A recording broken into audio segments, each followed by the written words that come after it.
Selamat sejahtera dan selamat datang ke channel saya Shirley MK. Seperti biasa, korang bersama saya Shirley dan hari ini saya ingin membincangkan tentang yellow flag. Yellow flag ini adalah isu-isu yang selalu dihadapi oleh YouTuber-YouTuber di luar sana mengenai iklan-iklan di video diorang. So, yellow flag ni adalah video yang kena flag dengan YouTube atas dasar-dasar sebab tertentu di mana sebab-sebab dia masih mengelirukan YouTuber-YouTuber di luar sana dan masih banyak dan ramai orang kurang ilmu tentang benda ni. So diorang kadang heran kenapa diorang punya video kena yellow flag. So yellow flag ni sebenarnya dia status monetization status kita, di mana bila video kita tak ada masalah, video kita akan warna hijau. Bila kita ada masalah, kita kemungkinan kalau kita tak boleh mengiklankan video, kita akan dapat color di antara kuning ataupun grey. So yellow flag ni dia adalah nama yang telah diberikan oleh YouTuber-YouTuber di luar. Dia ibarat bahasa pasar. So dia sebenarnya adalah monetization status, dan monetization status dia bagi kepada tiga. Dia ada tiga, and setiap tiga tu dia ada color berbeza dan maksud yang berbeza, di mana color yang sangat terkenal yang diketahui orang ialah hijau. Hijau adalah di mana video kita tak ada masalah, kita boleh mengiklankan video mereka seperti biasa di video kita. Dia orang tak ada masalah dengan video mereka, so dia orang siarkan iklan dia orang dekat video kita. So tapi bila kita dapat monetization status warna grey, kelabu ataupun kelabu tapi dia ada strike, tu bermaksud kita punya video tu tidak akan diiklankan, pengiklan tidak akan menyiarkan iklan mereka di video kita. So itu juga bermaksud dia atas dasar sebab mungkin kita punya channel belum monetize lagi, mungkin juga atas dasar video kita adalah terkena copyright strike, atau memang dia reuse content, ataupun memang konten macam video orang lain. Dia kemungkinan sebab tu. Dia ada dua sebab lah, sebab korang belum lagi apply untuk YouTube partner program and belum lulus. So yang kedua tu tadi, yang kita pakai video orang lain kena copyright strike, yang kita ambil video orang, kita post kat channel kita seperti video kita. So yang video macam tu memang tak layak untuk dimonetizekan. So untuk color yang ketiga ni lah, color yang ketiga ni adalah yang paling isu. Sebab orang keliru apa maksud yellow, duit kuning ni. Orang selalu kata, kenapa dia warna kuning? Apa maksud dia? Apa yang harus buat dengan dia? Sebenarnya yellow flag ini dia adalah ikon duit yang berwarna kuning dekat video kita. Dia memberi maksud video kita akan kurang iklan, ataupun memang tak ada iklan langsung, dia limited ads.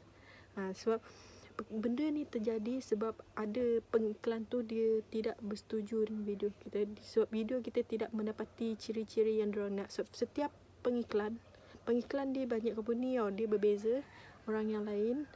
So ada company tu dia ada ciri-ciri dia sendiri yang dia nak untuk video untuk 18 ke atas ke. Ada juga orang video dia tak kisah pun, dia tak letak rule pun, asalkan video dia letak. Ada yang begitu. Ada juga orang iklan dia nak video untuk dia nak iklan dia dekat video yang macam mana. Dia ada rule dia tersendiri. So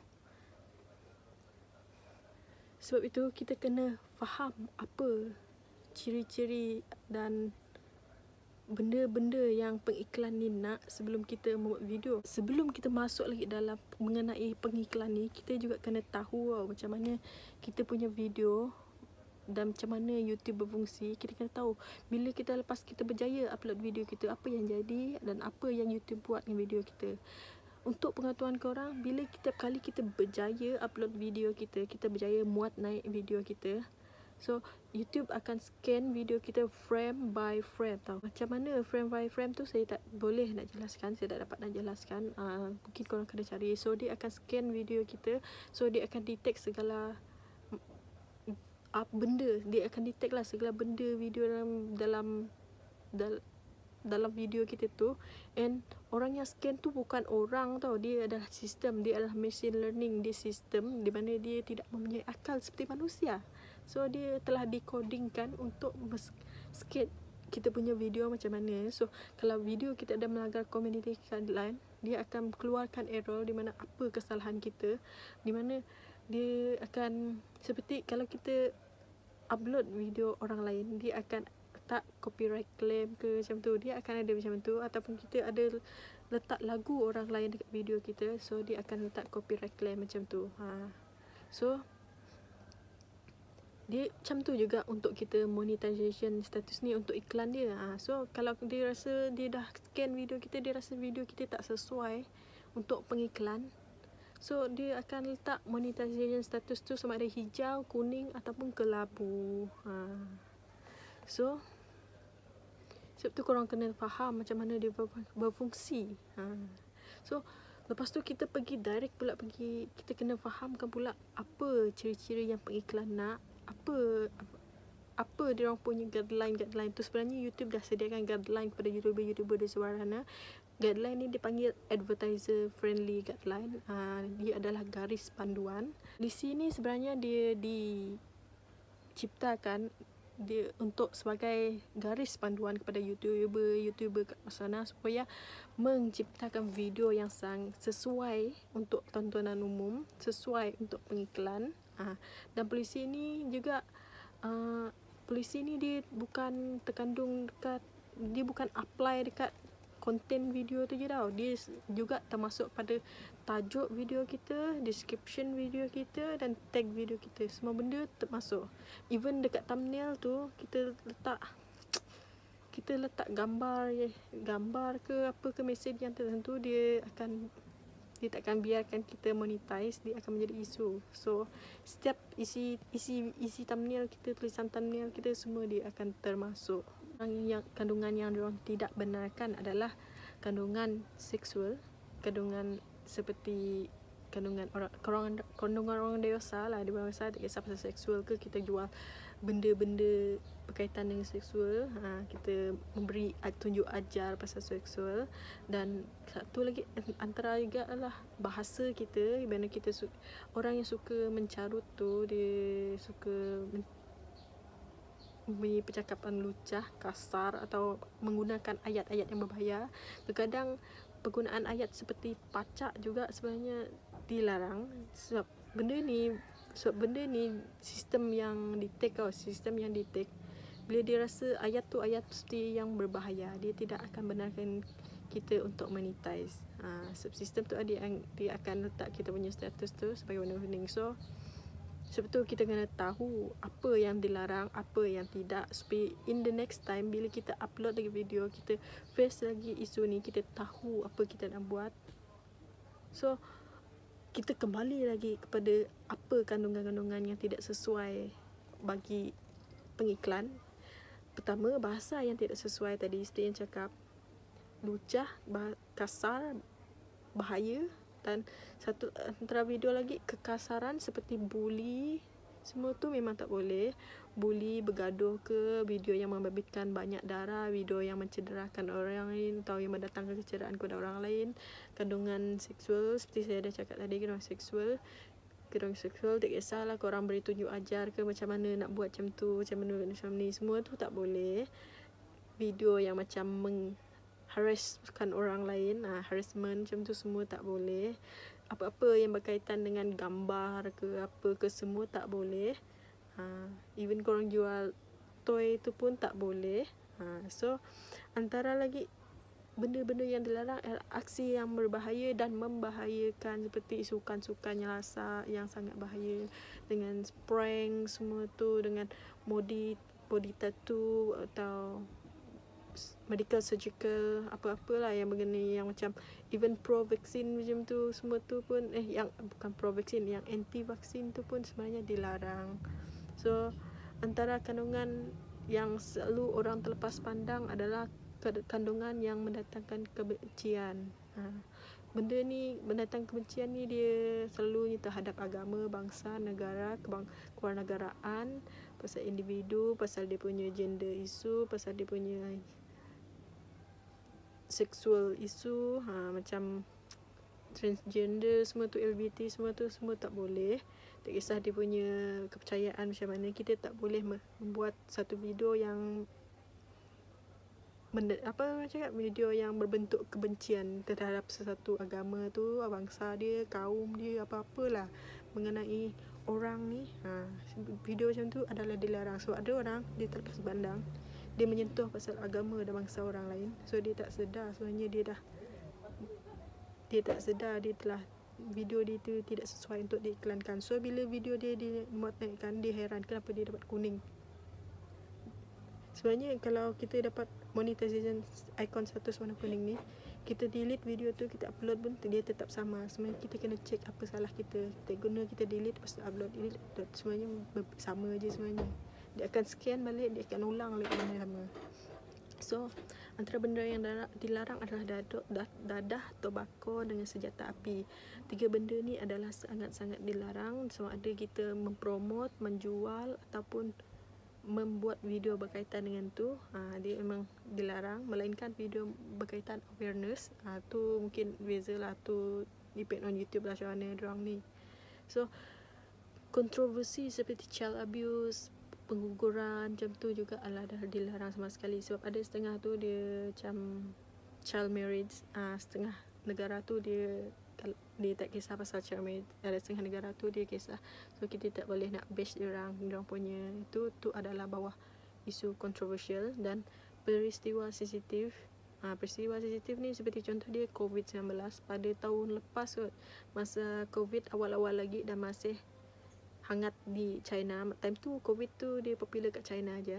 So ada orang buat video pasal COVID ni, diorang tak dibenarkan untuk monetize. Sebab time tu COVID ni adalah diklasifikasikan sebagai sensitive event di mana dia tidak layak untuk dimonetizkan. Tapi baru-baru ni sebab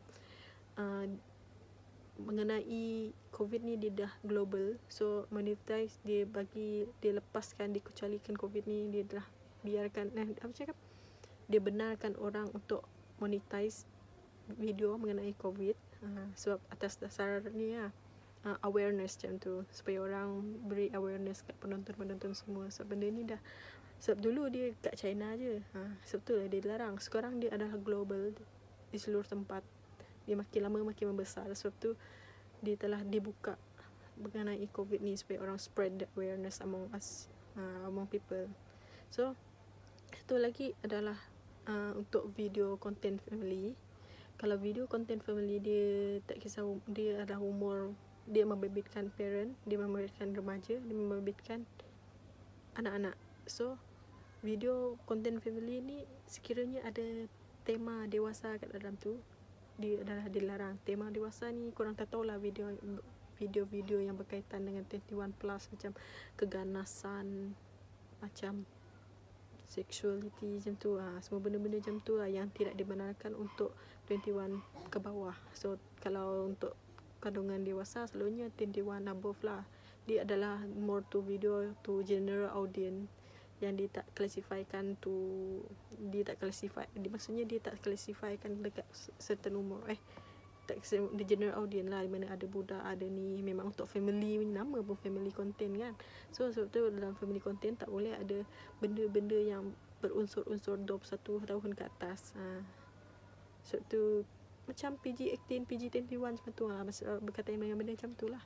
So itulah kandungan yang tidak dibenarkan dan tidak layak untuk diiklankan, untuk kandungan yang memang tak diperkenankan oleh pengiklan lah. So sekarang kita pergi macam mana kita nak mengatasi. So mengatasi benda ni sebenarnya senang. Dia ada 2 cara je. Untuk mengatasi masalah yellow flag ni, dia ada 2 cara. First, kita check kita punya thumbnail, kita check kita punya tajuk, kita check kita punya description, kita check kita punya tag, kita check semua benda tu.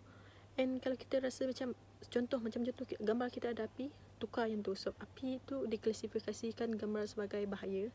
Kalau kita pakai ayat-ayat berbahaya, ayat-ayat lucah tu, kita tukar, tu diklasifikasikan bahasa yang lucah. Kalau kita ada post gambar seperti macam dadah macam tu, kita kena tukar. Sebab dia mendatangkan salah faham. Sebab yang scan tu adalah mesin, bukan manusia. So bila kita dah check semua benda tu,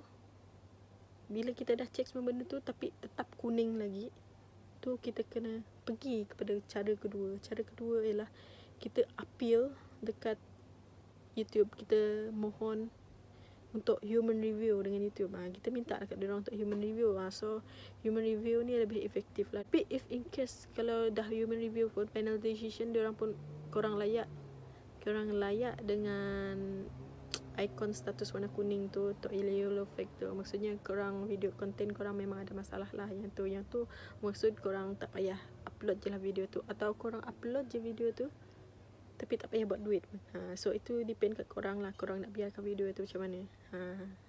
So saya rasa itu je lah. Kita kena faham kenapa video kita kena yellow flag, supaya lain kali kita tahu apa nak buat. So bila kita dah faham, baru kita tahu apa kita nak buat. Itulah datangnya kepada cara yang first tadi, tukar tajuk, thumbnail, description dan tag. Kita kena alert dengan benda tu. Kita kena tahu supaya kita tak payah ulang benda sama. So itu sajalah perkongsian daripada saya.